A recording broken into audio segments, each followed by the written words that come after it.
Bienvenidas y bienvenidos a su programa Ya lo dijo la Corte, en el cual analizamos los fallos emblemáticos, las sentencias más importantes del Tribunal Constitucional de México. En esta ocasión vamos a platicar con nuestros invitados del Amparo en Revisión 265 diagonal 2020, que nos permite revisitar un tema sobre el cual la Corte ya había tenido oportunidad de pronunciarse, que es la inconstitucionalidad por omisión legislativa, que sucede cuando la Constitución ordena que se promulgue, que se expida una norma de rango legislativo y esta norma, por las razones que sean, no existe. El legislador no lleva a cabo su tarea. Para entender los alcances de esta importante sentencia, que se enfoca, por cierto, a la omisión legislativa del todavía inexistente Código Nacional de Procedimientos Civiles y Familiares, le doy la bienvenida al programa a Montserrat Fernández. Montserrat, bienvenida a tu programa, Ya lo dijo la Corte. Hola, muchas gracias, Miguel. Buenas tardes. Bienvenida, gracias a ti. Y también le doy la bienvenida al programa a Miguel Núñez. Miguel, bienvenido a tu programa, Ya lo dijo la Corte. Qué gusto estar aquí nuevamente. Un saludo. Igualmente, el gusto es para nosotros de recibirte. Y cuéntanos, empezamos contigo, Miguel. Cuéntanos un poco cuáles son los hechos, cuál es el contexto fáctico del caso, cómo el caso, siendo amparo en revisión, pues tiene una primera instancia, un primer pronunciamiento en el juzgado de distrito y cómo llega hasta la Suprema Corte. Por favor, si fueras tan amable. Claro que sí. Este caso es, como ya lo comentabas, muy interesante porque es el segundo caso donde la primera sala se pronuncia sobre una omisión legislativa absoluta, ¿no? Es decir, un caso donde una persona viene y señala que hay un incumplimiento constitucional por parte, y esto es lo relevante, por parte del Congreso de la Unión. Es decir, para cumplir un deber constitucional que está precisamente establecido en la Constitución y que tiene como materia generar normas, ¿no? Entonces, lo peculiar de este caso es que el quejoso es la Barra Mexicana Colegio de Abogados, que como ustedes lo sabrán es una asociación en donde se reúnen los abogados y en este caso la peculiaridad que tiene es que dentro de las finalidades que tiene esta asociación civil es purgar por un mejor acceso a la justicia de las personas, ¿no? Como una de sus finalidades como barra. Entonces, lo que hace esta asociación es presenta una demanda de amparo indirecto en contra y establece como materia de su demanda dos tipos de omisiones o dos omisiones que podemos verlas separadamente. Una que tiene que ver que no se ha emitido el Código Nacional de Procedimientos Civiles, que fue exigido en una reforma en el 2017 por el Poder Constituyente, y por otro lado que tampoco se han adecuado normas federales y generales en relación con dos reformas muy puntuales a los artículos 16 y 17 de la Constitución Federal. Una que tiene que ver con los procedimientos orales y otra que tiene que ver y que a mucha gente le va a interesar porque es algo nuevo, y algo que ha ido interiorizando la Corte y los tribunales a lo largo de estos últimos años tras la reforma, que es que se debe de priorizar el fondo frente a aspectos procesales, ¿no? Entonces, el legislador, el constituyente permanente, lo que quiso es que se adecuaran estas leyes y lo que ha habido es que a consideración de la barra no se habían emitido ni el código ni se habían hecho las adecuaciones y presenta esta demanda de amparo. El juez, tras aspectos procesales que no vale la pena que gastemos tiempo en, primero fue un juez y después el otro, al final de cuentas el juez llega a una conclusión satisfactoria para la barra mexicana. Reconoce en primer lugar algo que los abogados llamamos interés legítimo, es decir, esta posibilidad de que la asociación civil quejosa impugne estas omisiones legislativas y después el propio juez condena al Congreso de la Unión a cumplir con estos deberes legislativos que se encuentran en la Constitución. En contra de esta decisión, las cámaras del Congreso presentan recursos de revisión y es lo que llega a la Suprema Corte como materia a analizar por parte de la primera sala. Correcto, correcto. Muchísimas gracias, Miguel Núñez. Y voy contigo, Montserrat. Claro. A ver, tenemos, creo yo, en la sentencia cuestiones de índole tal vez que podrían calificarse como formales en esto que ya nos decía Miguel de la legitimación activa, el interés legítimo, y luego cuestiones sustantivas o de fondo sobre el concepto mismo de omisión y los deberes que la reforma del 2017 le impone al Congreso de la Unión. Pero vamos con lo primero, Montserrat. Claro. La barra mexicana. Alguien podría decir, oye, pero ¿por qué o qué? ¿En qué momento le está afectando o de qué manera, digamos, le podemos reconocer que tiene la llave para activar el procedimiento a través de la demanda de amparo indirecto? ¿Qué nos puedes decir al respecto del interés legítimo, Montserrat, por favor?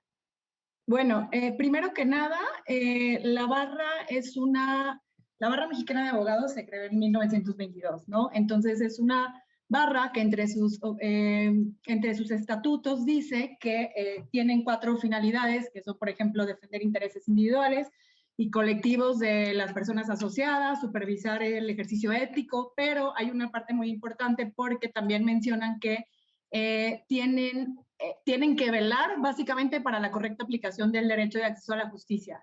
Entonces, en la misma sentencia se menciona que esta barra, por ejemplo, en 2000 tuvo una nueva creación en donde, o sea, se formó la fundación de la barra mexicana, me parece, y se dijo que este objetivo de la nueva barra era brindar una orientación y un apoyo jurídico gratuito, por ejemplo, a sectores vulnerables, ¿no?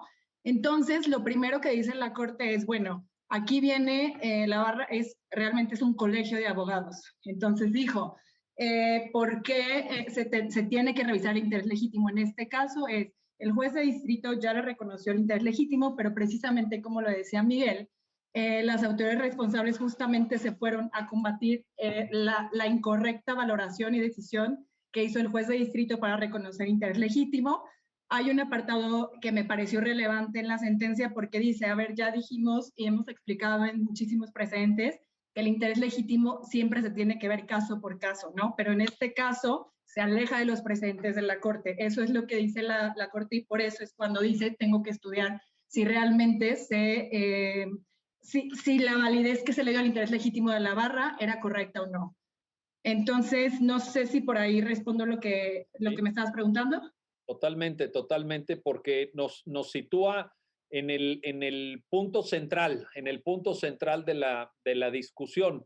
¿Qué tanto, ahora déjame regresar contigo, Miguel, qué tanto, para efectos de este punto que señala Montserrat, es importante o no, te pregunto, contar con un acto de aplicación? Por ejemplo, alguien que nos esté escuchando podría decir, oye, pero en este objeto social de la barra, de defender intereses de población vulnerable de manera gratuita, etcétera, pues hubieran planteado un juicio, a lo mejor que hubieran llevado un juicio civil o un juicio familiar, y ahí hubieran dicho a lo mejor, oye, me estás aplicando una norma, como puede ser una norma, un código local de procedimientos civiles o una legislación familiar de una entidad federativa, pues que ya no deberías de aplicarme, porque mira que en el 2017 el Poder Reformado de la Constitución dijo A, B y C, pero no hay acto de aplicación. ¿Qué tan relevante es? ¿Es relevante? ¿No es relevante? ¿Cómo entender esta parte? La pregunta es muy interesante porque esto demuestra las grandes complejidades del juicio de amparo como medio de control constitucional. Y explicándolo un poco más al auditorio, el juicio de amparo no es solo, o antes se veía como algo más formal en donde uno tenía que tener un acto positivo de la autoridad, sino que después de las importantes reformas del 2011 a la Constitución, que ahora hemos pasado estos 10 años de reforma en donde hemos podido interactuar con ellas, lo que el constituyente y después el legislador al modificar la ley de amparo nos planteó como posibilidad es que el juicio de amparo primero protege todos los derechos humanos y afectaciones más amplias, es decir, no solo una afectación que incida directamente en un derecho subjetivo, imagínate que afectó el Estado mi propiedad, ¿no? O que se me cobró un impuesto indebido, ¿no? Por parte del Estado, este acto positivo determinado contra una persona, sino que el constituyente lo que nos permitió es que tuviéramos una afectación más amplia. Y al hacerlo también dijo, es viable la impugnación no solo de actos positivos, sino de omisiones. Y entonces aquí La primera sala, este no es el primer caso, sino ya tiene varios precedentes en donde, de hecho, esta línea jurisprudencial acepta que el concepto de omisiones es amplio y que dentro de estas omisiones puede incluirse como una autoridad precisamente al Poder Legislativo. No solo omisiones, imagínense, de la Secretaría de Comunicaciones y Transportes, de cualquier otra autoridad del Poder Ejecutivo, como podrían ser las omisiones más ordinarias, estos contactos que tiene la ciudadanía de manera constante con la administración pública, sino una omisión de, valga la redundancia, el que representa la legitimidad democrática que es el Congreso, ¿no? Y entonces parte de la gran discusión de este asunto, que en donde está relacionada este interés legítimo que nosotros llamamos, o como tú lo comentaste muy bien, esta llave para poder acceder al juicio, ¿no? Es decir, esta posibilidad de que una persona diga, yo tengo una afectación diferenciada a los demás y por eso puedo venir a impugnar esta omisión, ¿no? Y entonces lo interesante del caso es aceptar la amplitud del concepto de omisión sin necesidad de acto de aplicación, y segundo, la particularización de esta llave para acceder a impugnar esta omisión por parte de una asociación civil que es un colegio de abogados y que en teoría representa a la ciudadanía para ciertos aspectos, como lo destacó Montserrat. Y esto es parte de lo interesante de la sentencia, que donde ya entra más a fondo y hace mucho más matizaciones y explicaciones que son muy relevantes para la doctrina constitucional actual. Sin duda, y que tienen que ver muchas veces con el tema de fondo, que es el concepto de omisión, sobre el que ahora regresaremos. Antes de pasar a eso, Montserrat, ¿sí? En esta lógica que nos acaba de explicar Miguel Núñez, me parece que hay un mensaje muy poderoso en la sentencia para lo que sigue. Digo, más allá de esta omisión en el Código Nacional de Procedimientos Civiles y Familiares que habrá el Congreso de la Unión de dictar, esperemos que muy pronto, pero en cuanto a la legitimación activa, el mensaje parece ser, litiguen, traigan casos, plantéenlo. Y esto deja atrás, y por eso me gustó mucho el comentario de Miguel en el sentido de ubicarlo en las reformas de amparo, de derechos humanos. Esto deja atrás una caracterización muy formalista, muy cerrada, histórica de nuestro juicio de amparo, en donde casi te diría, la actitud era otra, era opuesta, era baten todo lo que puedan, echen para afuera todos los asuntos y no nos molesten, ¿no? ¿Compartes esta lectura, Montserrat? ¿Te parece una lectura adecuada del mensaje de la sentencia? Sí, de hecho me parece bastante pertinente esto que acaban de comentar, porque justamente cuando se analiza, o sea, uno de los agravios que hace valer la autoridad es, a ver, no se acreditó que había un interés legítimo, ¿no? Una vez que ya ni siquiera se fueron a la parte de no hay una omisión legislativa, o sea, ya eso ni siquiera se cuestionó. Estaban diciendo no se acredita porque con las pruebas documentales que presentaban en el juicio de amparo, por ejemplo, no me acreditaste esta afectación directa en la esfera jurídica.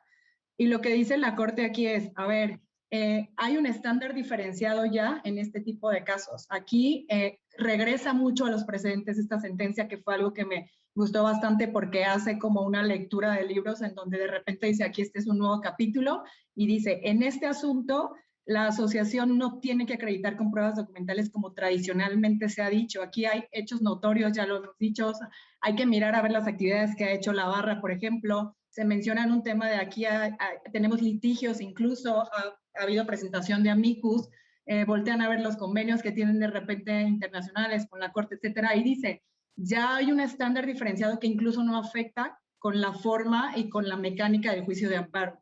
Entonces, creo que justamente con lo que dijiste ahorita de litiguen, es eso. O sea, a mí me parece que con el interés legítimo y con las omisiones legislativas absolutas o relativas, creo que sí hay un papel muy importante que está dando esta sentencia de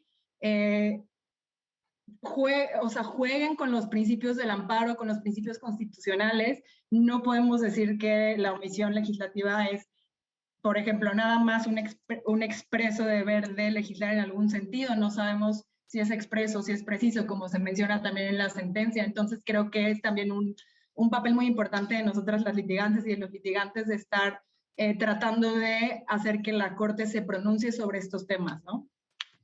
Esa es una gran tarea. Qué bueno que lo dices, Montserrat, porque también en el programa aspiramos a que quienes lo ven se sientan convocados, que no solamente vean la tarea de la Corte y lo atinado, por ejemplo, en este caso de esta sentencia, sino que asuman también lo que le corresponda, sean ONGs, asociaciones civiles, barras, colegios. Bueno, ahorita estamos hablando de uno, el más importante probablemente del país, pero hay más y también les hacemos un respetuoso llamado a que usando este tipo de precedentes que dan la llave, permítanme usar otra vez la simbología de la llave, pues usen esa llave, ya la Corte les está configurando la llave. Ahora, regreso contigo, Miguel, para esto.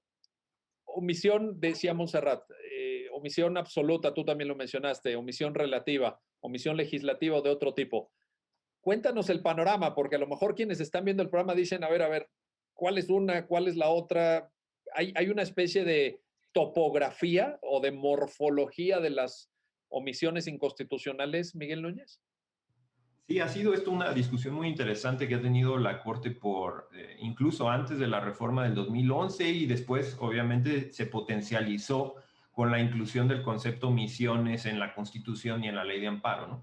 Especificándonos o yéndonos muy concreto a lo que se llama omisiones legislativas, que a mí me gusta más llamarla omisiones normativas, lo que da a entender la Corte o lo que quiere decir es que primero tú puedes tener como autoridad responsable por algo que no hizo al Congreso de la Unión o a los poderes legislativos. No solamente puede ser el Congreso de la Unión, puede ser, y esta es una opinión muy personal, puede ser cualquier órgano materialmente legislativo, es decir, cualquier órgano que tenga facultades de creación de normas, ¿no? Entonces, en la doctrina y en lo que la Corte ha interiorizado en varios precedentes, y los primeros fueron controversias constitucionales y ahora lo ha hecho en amparos, ha hecho una distinción bien clara. Por un lado, esta conceptualización de omisiones absolutas y relativas, y después podemos decir, dentro de esas que son omisiones que son realmente omisiones porque incumplen un deber o omisiones que caen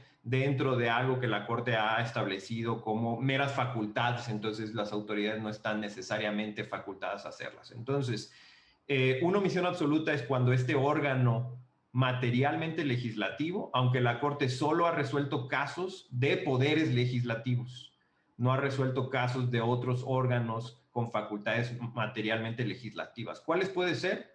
Pues imagínense, el Poder Ejecutivo puede emitir reglamentos, los órganos constitucionales autónomos pueden emitir normativas, ¿no? Y hay muchas veces que la propia Constitución o leyes secundarias establece obligaciones para estos órganos para emitir normas, ¿no? Entonces podríamos ahí decir que también ese tipo de casos son omisiones normativas. Aquí la Corte se circunscribe a un tipo muy específico que es la omisión del legislador, por eso dice la Corte, omisiones propiamente dichas, lo dice en los precedentes, omisiones del Congreso o de los poderes legislativos.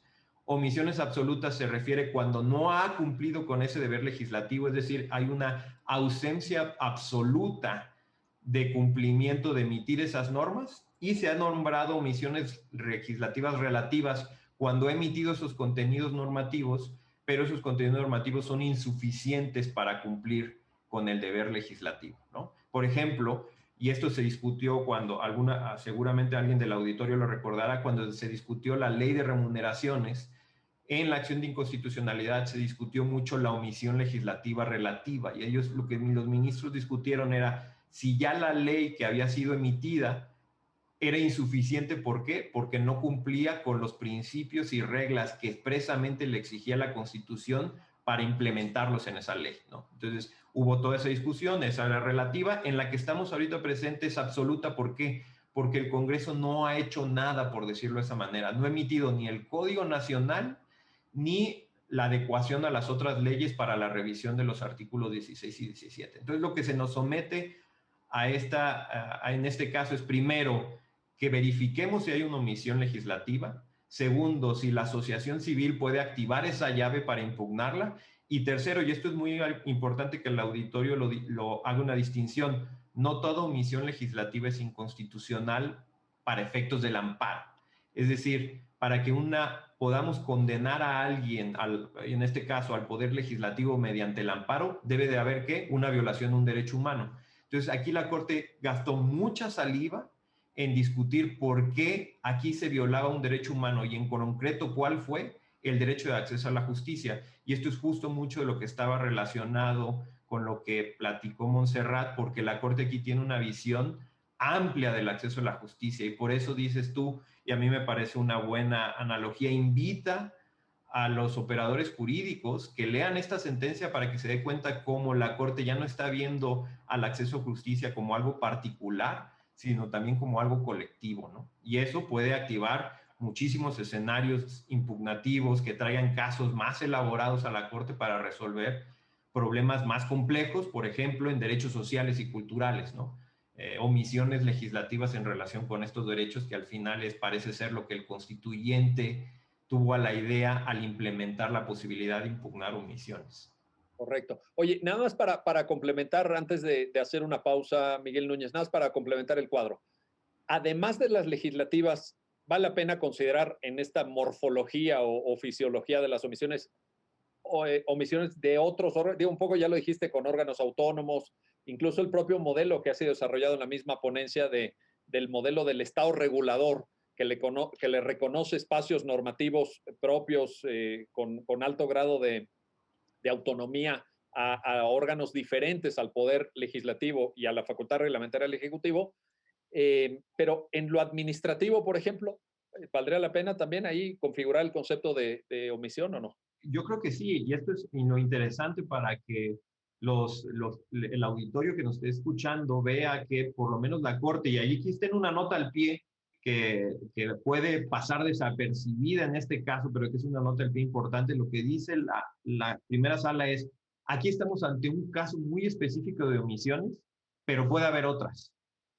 Puede haber muchas otras y depende de cómo identifiquemos el deber legislativo. Si el deber legislativo es, por ejemplo, para un órgano constitucional autónomo, para órganos del Poder Ejecutivo, y la orden es legislar, vamos a estar en presencia de una omisión, ¿no? Es decir, no es privativo del Poder Legislativo, lo que importa en realidad es que la orden que se dé y que esta orden sea válida y puede estar en la Constitución, incluso yo creo puede estar en la ley, tenga como objetivo emitir normas, ¿no? Por eso yo decía que el concepto es más amplio y se puede utilizar como misiones normativas, ¿no? Misiones de emitir normas. Sin embargo, y esto hay que ser muy claro, en este caso la Corte solo se está pronunciando ante omisiones que se les asigna al Poder Legislativo, ¿no? Correcto. Bueno, vamos a hacer una pausa. No se vayan, regresamos enseguida para continuar en esta conversación, en este análisis de la sentencia que resuelve el amparo en revisión 265-2020 con nuestros invitados. Regresamos enseguida.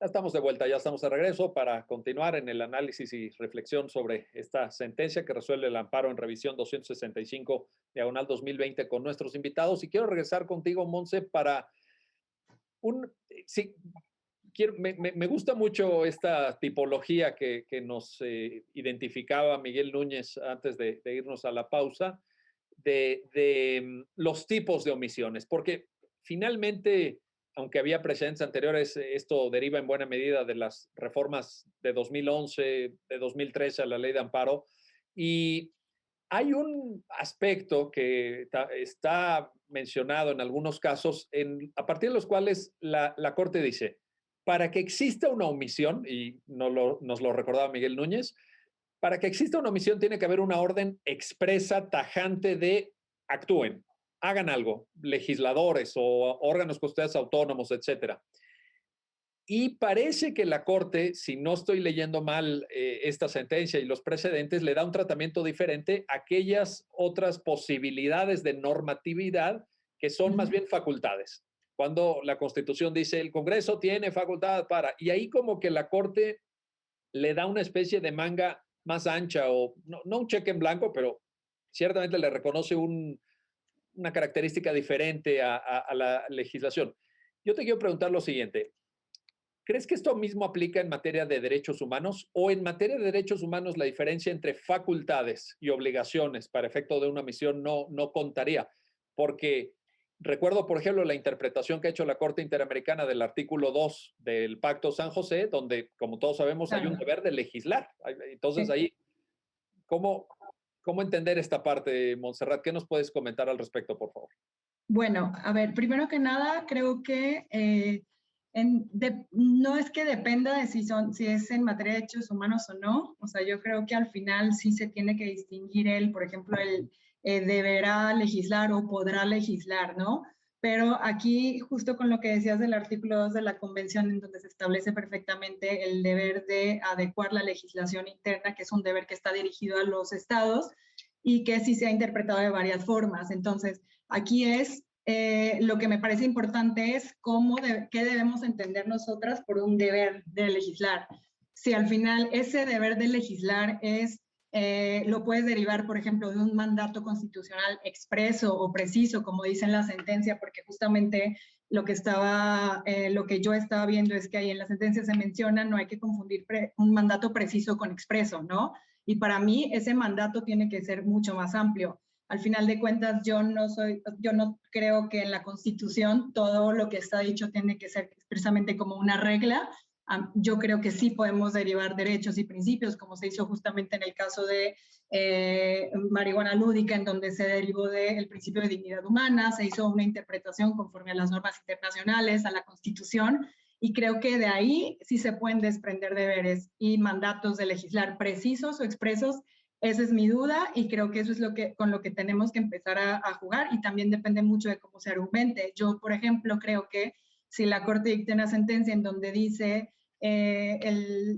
no sé, el acceso a la interrupción del embarazo, por ejemplo, es parte del derecho a la salud de las mujeres, entonces para mí hay un derecho que está en la Constitución derivado de la interpretación como lo hizo la Corte, ¿no? Pero creo que para responder a tu pregunta concretamente, sí me parece que en derechos humanos, o sea, sí hay una distinción de podrá y deberá hacer una normativa como lo expresa la Constitución, pero el campo está abierto y creo que sí va a depender de cada caso concreto, una vez que, por ejemplo, se acredite el interés legítimo para acudir al amparo por una omisión legislativa, absoluta o relativa.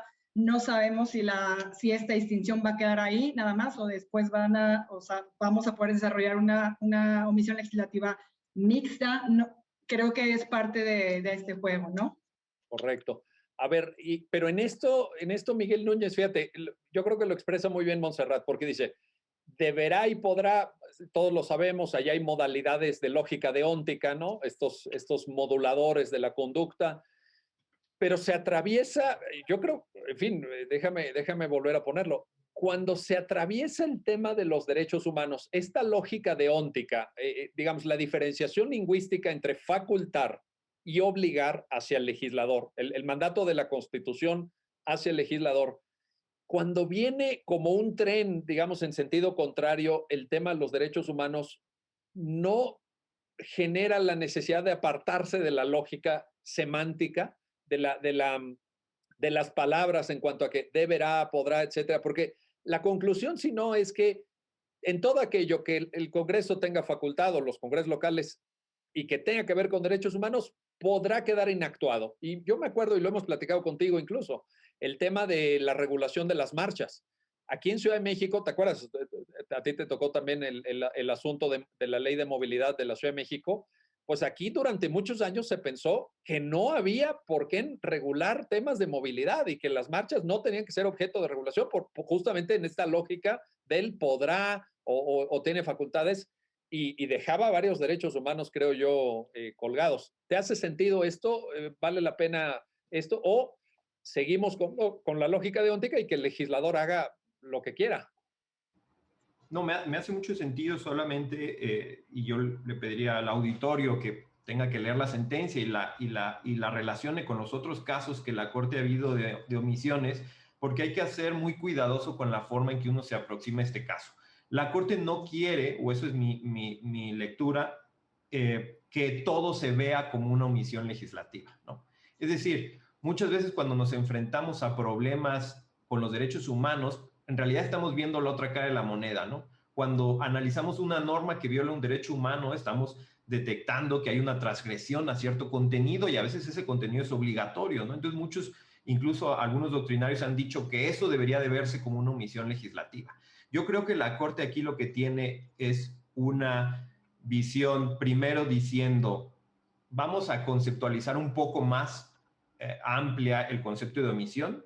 No solamente tiene que ser expreso, sino que se tiene que deliberar de manera precisa. Es decir, la orden tiene que ser precisa, ¿no? Y esto puede estar en la Constitución e incluso, creo yo, mediante ese argumento puedes derivarlo de los tratados internacionales. Si tú encuentras en un tratado una orden que diga que el legislador debe de hacer algo particular, ahí no va a decir legislador, pero va a decir los estados, entonces sí podría ser una buena discusión sobre si estamos aquí ante un caso de omisiones legislativas o no en relación con los derechos, ¿no? Por ejemplo, voy a poner un caso que no es este. La primera sala tiene una discusión pendiente, que es un caso que está todavía sujeto a discusión, sobre si el matrimonio igualitario es una orden que viene desde los tratados internacionales. No es una, es decir, se va a discutir si no es solamente una mera violación al derecho a la igualdad, que esa es la otra cara de la moneda. Todos sabemos que normas que no aceptan el matrimonio igualitario son normas que violan el derecho a la igualdad y el principio de no discriminación, sino la discusión que está en este asunto pendiente de la Corte, si eso además es una orden que está en los tratados internacionales y que uno de los que debe de cumplirlo es el propio poder legislativo, ¿no? Entonces, fíjate ahí cómo está incursionado lo que tú estabas diciendo. No solo es que algo esté expresamente en la Constitución, sino también lo podemos relacionar con tratados y su regulación, con derechos y su regulación en tratados. Si eso es verdad, lo que la Corte creo que sí va a hacer una distinción es que no todo lo veamos a la luz de omisiones legislativas. Lo podemos ver a la luz de violaciones a derechos, como se ha visto siempre, y creo yo que va a reservar solo los casos de omisiones legislativas a ciertos aspectos muy concretos. ¿Por qué? Porque esto tiene unas implicaciones en los efectos. ¿Cuál va a ser el efecto de una omisión? La orden de legislar.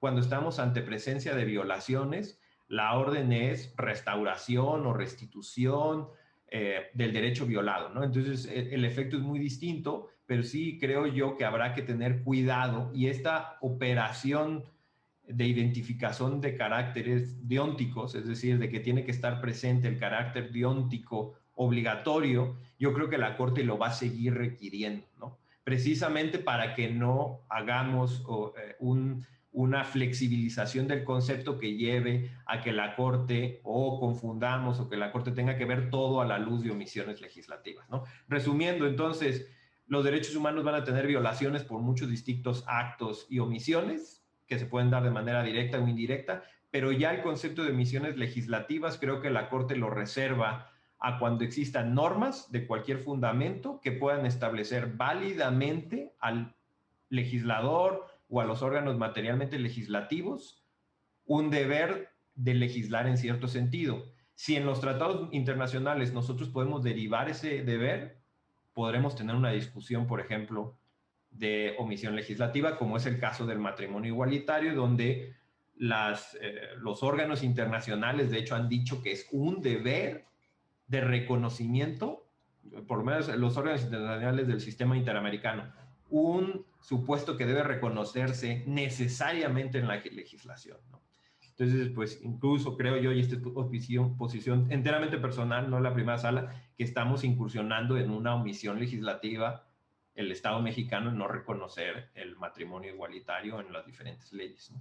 Oye, el ejemplo que pones es buenísimo. Es un súper ejemplo porque además, pues tenemos la famosa opinión consultiva de la Corte Interamericana y también, como tú dices, yo ahora me apropio de tus palabras, yo también a título personal comparto tu criterio. Y en la línea de la Corte Interamericana, vaya, hay un deber de legislar. Ahora, sí ahí tengo esta cuestión que, por cierto, Montserrat la identificó muy bien y tú mismo la traes ahora a colación, de si requieres el deber preciso, el mandato claro y directo para configurar la omisión, o puede ser un deber un poco más amplio, un poco más genérico de, por ejemplo, el artículo 2 de la Convención, digamos, un mandato genérico de adecuación del ordenamiento interno, en fin. esa parte la podríamos sin duda seguir reflexionando, o esta llamada a que argumentemos esto no como una omisión, sino como una violación de derechos, como una violación de derechos que no necesariamente cae en el tema de omisión legislativa, que me parece también una ruta muy poderosa y que hay que explorar. Regreso contigo, Montserrat. Déjame plantearte un argumento de abogado formalista que sin duda estará en la mente de muchas personas al leer esta sentencia, que es, oye, ¿y qué pasa? Perdón, no es algo que yo comparta, pero te lo hago como abogado del diablo, casi, casi. ¿Qué pasa con la fórmula Otero? ¿Qué pasa con los efectos? Porque, pues sí, obligamos a legislar, viene la barra mexicana, la Corte le dice, de acuerdo, hay una omisión, legisle Congreso de la Unión, pero todos los efectos van más allá de la barra. Todos los efectos son generales y hay un artículo 107, fracción segunda, en la Constitución que dice, no, en el amparo tienen que ser efectos relativos. ¿Qué contestar a la luz de la doctrina constitucional de la Corte a este cuestionamiento, Montserrat? Pues a la luz de la doctrina constitucional de la Corte, este tema de la relatividad de las sentencias ya se había superado en precedentes. Básicamente, justo como dices, no es una postura tal vez formalista, pero a la que pues nos enseñaron, digo, a mí me lo enseñó en la universidad, siempre dijeron, jamás se va a poder promover un amparo cuando el efecto sea proteger a otras personas, ¿no? Siempre es a la parte quejosa, 1, 2 o 3, ok, pero sí, era un presupuesto básico, si se va a proteger a una persona más, improcedente se sobresee. Entonces, aquí básicamente ya se dijo que el diseño constitucional del juicio de amparo se puede interpretar de manera que una sentencia que conceda el amparo a una sola persona puede tener efectos protectores a terceras y no pasa nada. Al final de cuentas, no se va a restringir el amparo que al final la Corte ha dicho, es el recurso judicial efectivo en términos del 25 de la Convención, y no se puede dejar una precisión de la ley de amparo en donde se diga que hay una relatividad de protección cuando se dicta una sentencia, solo a esta parte. Entonces, al final la Corte ya dijo, eso está superado tanto por la primera como por la segunda sala, y aquí básicamente a mí me llama la atención esta pregunta porque una de las cosas que estudia la Corte en esta sentencia, que me pareció bastante bien abordado, no porque esté aquí la persona proyectista, pero fue cuando se menciona el juicio de previsibilidad, ¿no? Que dice no tiene nada que ver con el tema de la fórmula Otero. Aquí básicamente es, sí se tiene que hacer un estudio de verificar si, por ejemplo, cuando se va a conceder el amparo va a tener alguna afectación positiva en la esfera jurídica de la quejosa. En este caso se dijo, se está analizando a la luz del derecho de acceso a la justicia.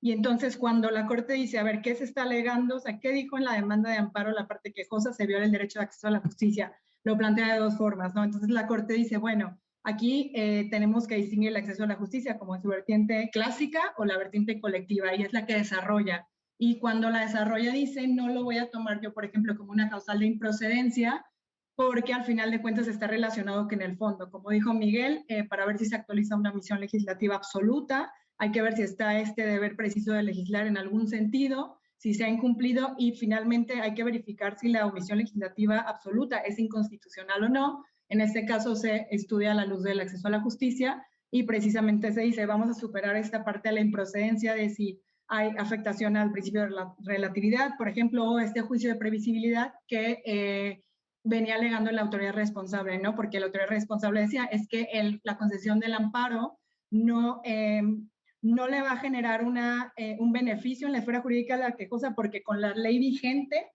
ella puede seguir haciendo sus funciones de acceder a la justicia y de defender derechos. Y aquí la Corte dice, no, a mí me parece que la parte quejosa se refiere a otra vertiente del derecho al acceso a la justicia, que es la colectiva. Bueno, ahí hay también pues una lógica en función de quien promovió el amparo, que es la barra, ¿no? A lo mejor hubiera sido diferente si lo hubiera hecho un individuo, pero en todo caso se aceptan los efectos generales. Ahora, Exacto. déjame regresar. Bueno, por cierto, aquí le podemos echar todas las porras que sean necesarias a los proyectistas, ¿no? En esa parte, Montserrat, no tengas ninguna duda, y más cuando hacen un trabajo tan brillante, tan Sin exhaustivo, duda. que representa esta sentencia. Lo digo públicamente y además Miguel Núñez sabe que aquí mismo en el programa hemos analizado varias de las sentencias que él ha proyectado y que han significado avances muy, muy importantes. Han sido varias y tú has estado en el programa, Miguel, y lo sabes, pero recuerdo ahora aquel famoso amparo directo 51-2015, tal vez, sobre el acto médico complejo. ¿Te acuerdas que lo platicamos también? Que es un caso, pues, que yo uso mucho en las clases porque da un juego de debate y de ideas para los alumnos buenísimo. Así que esa parte, Montserrat, qué bueno. No, fue genuino. Miguel lo sabe. Yo Y el suscribo reconocimiento también fue tus así. palabras. Oye, pero a ver, déjame plantarte esto, Miguel. Puede haber, es que ahorita escuchando a Montserrat, acaba de darnos una clave bien interesante para este caso y creo que para los que sigan. Puede haber un concepto de omisión legislativa que no sea inconstitucional, porque en la doctrina de la Corte, tanto en el precedente del 1359 anterior sobre ley de publicidad como en este, parece ser que identificado el deber de legislar, configurada la omisión, si la ley no existe, es una violación constitucional. Por lo tanto, parece que no se pueden separar los conceptos. Se puede separar el concepto de omisión legislativa y de la inconstitucionalidad, o cuando tú ya definiste que aquí hay una omisión, necesariamente es inconstitucional. ¿Cómo ves este asunto, Miguel Núñez? Sí, y es algo que yo he estado pensando a lo largo de muchos años, porque el tema de las omisiones, desde la licenciatura era un tema que me interesaba. Primero es una distinción relevante dado nuestro sistema jurídico. A lo mejor en otros sistemas jurídicos no tiene una relevancia tan grande, pero en nuestros sistemas el auditorio pues, puede conocer o si no lo conoce, me gustaría explicarlo, pues tenemos diferentes formas de controlar los actos de autoridad. Tenemos el juicio de amparo, tenemos la controversia, tenemos la acción de inconstitucionalidad. Y cada medio de control exige diferentes requisitos para lograr el objetivo que trae una parte al presentar la demanda de amparo, ¿no? Entonces, si estuviéramos en una acción de inconstitucionalidad, aunque en acciones de inconstitucionalidad no se permiten las omisiones absolutas, pero sí las relativas, cuando identifiquemos una omisión claramente, si identificamos una omisión constitucional, es decir, el deber se encuentra en la Constitución, claramente va a ser inconstitucional y la Corte lo ha decretado en muchísimos precedentes, ¿no? Es automática la consecuencia. También eso es diferente a veces en controversias constitucionales. ¿Por qué? Porque en controversias constitucionales lo que tenemos que verificar es una invasión de competencias. Entonces, si identificamos la omisión para que sea realmente inconstitucional para efecto de la controversia, tenemos que ver que esa omisión haya afectado de alguna manera la competencia del órgano. Y claro, eso está muy relacionado con el interés, ¿no? Con cómo acude esta persona a presentar su demanda de amparo o cómo acude este órgano a presentar su controversia. En el amparo tenemos algo parecido, ¿no? Como necesitamos necesariamente la violación de un derecho humano, no podemos automáticamente decir que identificada la omisión se afecta a esa persona, porque, como ya lo comentaban ustedes o ya lo dijo muy claramente Montserrat, para realmente dictar la sentencia de amparo, el efecto de la sentencia tiene que tener una consideración positiva o relevante en la esfera jurídica. Y esto se relaciona mucho con el derecho que te están afectando. Por eso aquí la Corte tuvo que hacer todo un ejercicio muy complejo, porque aunque la omisión legislativa viola la legalidad, es decir, claramente algo está pasando contrario a la Constitución, el juicio de amparo no te permite a cualquier persona venir a impugnar eso. Eso es discutible, a lo mejor no es deseable. Es decir, si yo quizá hubiera levantado la mano y hubiera presentado la demanda de amparo como ciudadano normal, quizá me hubieran dicho, tú no puedes acceder. ¿Por qué? Porque tú tienes la mismo interés que cualquier otro ciudadano del país, ¿no? Entonces la Corte no se puede meter a analizar problemas que tiene cualquier ciudadano del país por mero incumplimiento de una ley. Eso es discutible, eso se discutió, por ejemplo, en el amparo que se llamaba el yo contribuyente, que fue de los primeros que se discutió el concepto de interés legítimo, pero al final de cuentas es el concepto que la Constitución, es la llave que le da la Constitución al juez para meterse a resolver problemas jurídicos. ¿Por qué? Porque el juez no puede resolverlo todo, ¿no?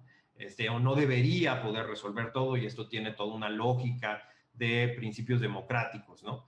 Entonces, por eso en un medio de control como el amparo se exige no solo identificar la omisión, sino que esta omisión sea inconstitucional. ¿Y cómo se da esta inconstitucionalidad? Violando un derecho humano. En el caso concreto, ¿cuál fue este derecho humano que se violó? El derecho de acceso a la justicia, no meramente el de legalidad, porque el de legalidad es el de todos, ¿no?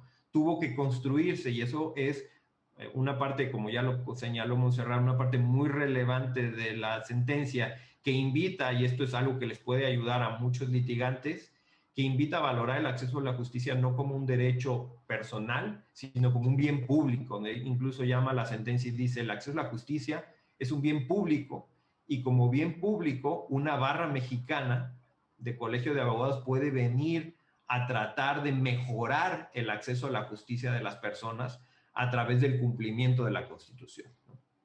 Pues vaya mensaje tan poderoso, y vale la pena recordarlo y mencionarlo. Ojalá que se reproduzcan este tipo de esfuerzos. Bueno, vamos a hacer una pausa, no se vayan, regresamos enseguida para continuar con la última parte del análisis de esta sentencia que resuelve el amparo en revisión 265/2020. Regresamos enseguida.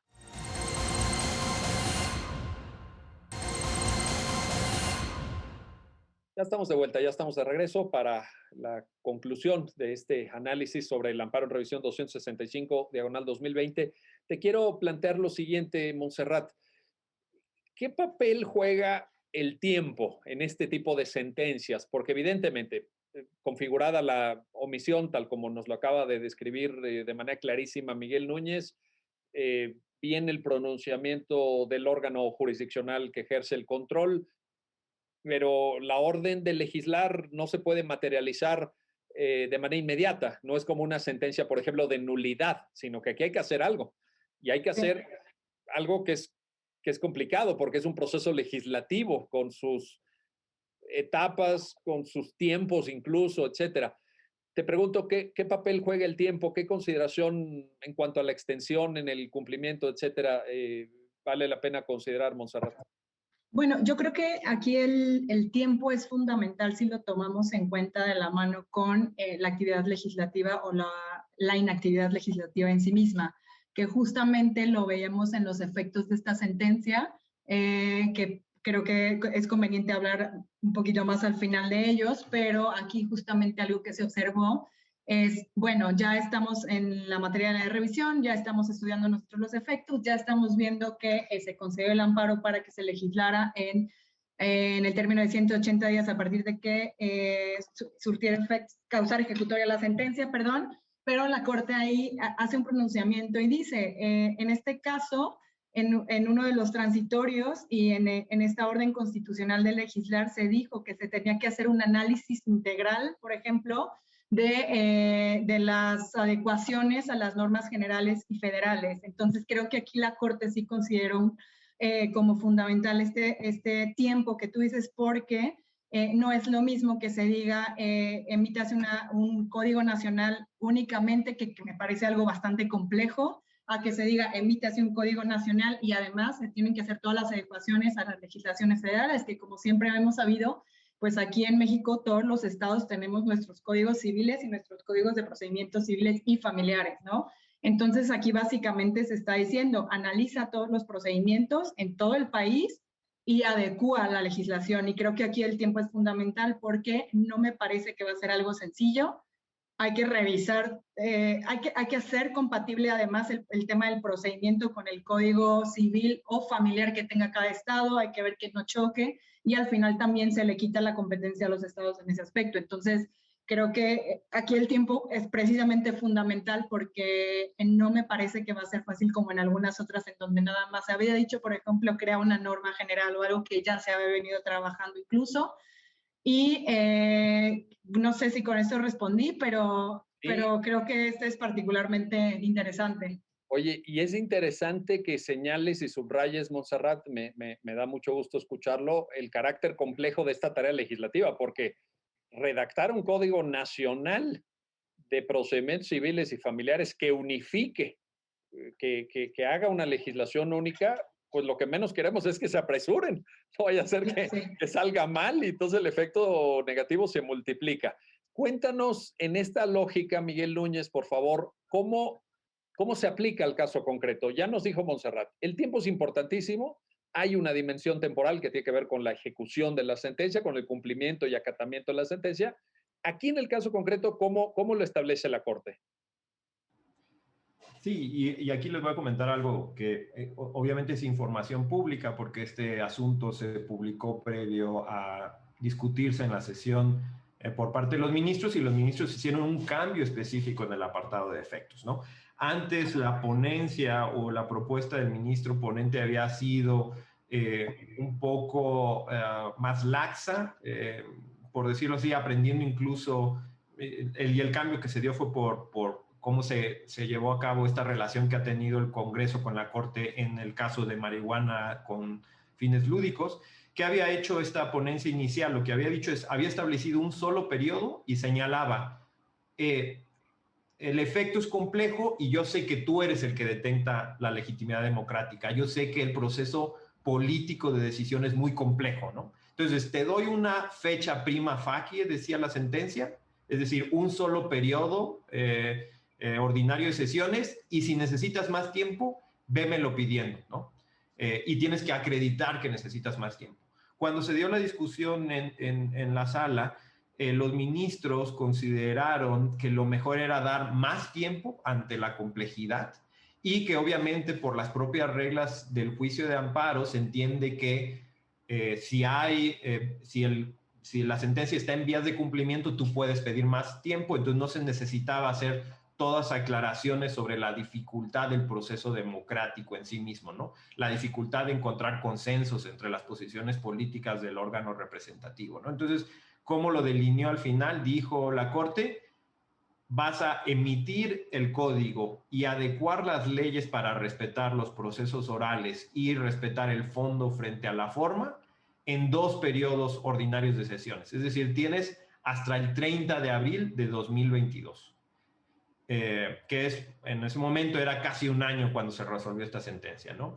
Y pues obviamente lo que pasará, como puede pasar en cualquier sentencia de amparo, es que puede haber un diálogo entre el juez y el que cumple la sentencia para requerir más tiempo, ¿no? Pero, y algo que destacó muy bien Montserrat, aquí el que detenta la legitimidad democrática es el Congreso, y por las propias dinámicas del Congreso, conseguir acuerdos para emitir normas que realmente sean constitucionales, porque ese es el objetivo igual del legislador, acatar la Constitución como órgano constituido es un proceso altamente complejo y que lleva mucho tiempo de reflexión. Oye, y el caso que citaste de uso lúdico de marihuana lo ilustra, ¿no? Porque ahí pues ha habido vaivenes, solicitudes de extensión, además hubo la circunstancia, en fin, no deseable, yo creo que nadie lo había pensado, pero de la pandemia, ¿no? También se cruzó la pandemia en el marco temporal de cumplimiento y también afectó, y bueno, hasta que se llegó a la declaratoria general de inconstitucionalidad por parte de la Corte. Nos quedan 2 minutos de programa, Montserrat, pero no quiero despedir esta transmisión sin hacerte la siguiente pregunta. Como defensora que eres de derechos humanos, como persona formada y comprometida, pues ya con el paradigma que nos hereda la reforma de 2011 a una década de su promulgación, ¿qué mensaje te parece que envía esta sentencia hacia adelante? ¿Qué sigue? Porque ya lo decía Miguel Núñez, bueno, en México por el diseño de las reformas constitucionales, todo, omisiones hay algunas, y de hecho la Corte ha tenido que ir generando este tipo de doctrina. Pero hacia adelante, ¿qué visualizas, Montserrat, por favor? ¿Qué mensaje nos deja hacia adelante? Bueno, a mí me dejó muchísimos. Particularmente me parece que desde el lado del litigio, y más con estas reformas en materia constitucional y en amparo que acaban de pasar este año, creo que tenemos un papel muy, muy, muy importante de analizar las reformas constitucionales, analizar la ley de amparo, saber que no todo está sentado, que al final el derecho tiene que evolucionar, que al final la Suprema Corte ha sido consistente en escuchar y en decir, a ver, están los tratados internacionales, hay un parámetro de regularidad constitucional, no todo está determinado, no sé si en algún momento se dijo hay restricciones constitucionales, porque ya lo dice la Constitución. A mí me parece que ahorita es el momento de no provocar a la Corte, pero sí hacer que se pronuncien tal vez sobre estos temas que ya mucha gente creía planchados, ¿no? Entonces, ese tema de las restricciones constitucionales, el tema de las omisiones legislativas justamente, el tema del interés legítimo, me parece que también aquí está ampliándose en maneras extraordinarias, pero hay que también ser responsables y no, creo que no es promover por promover, creo que sí hay que analizar para que los órganos jurisdiccionales puedan atender a las peticiones de manera correcta.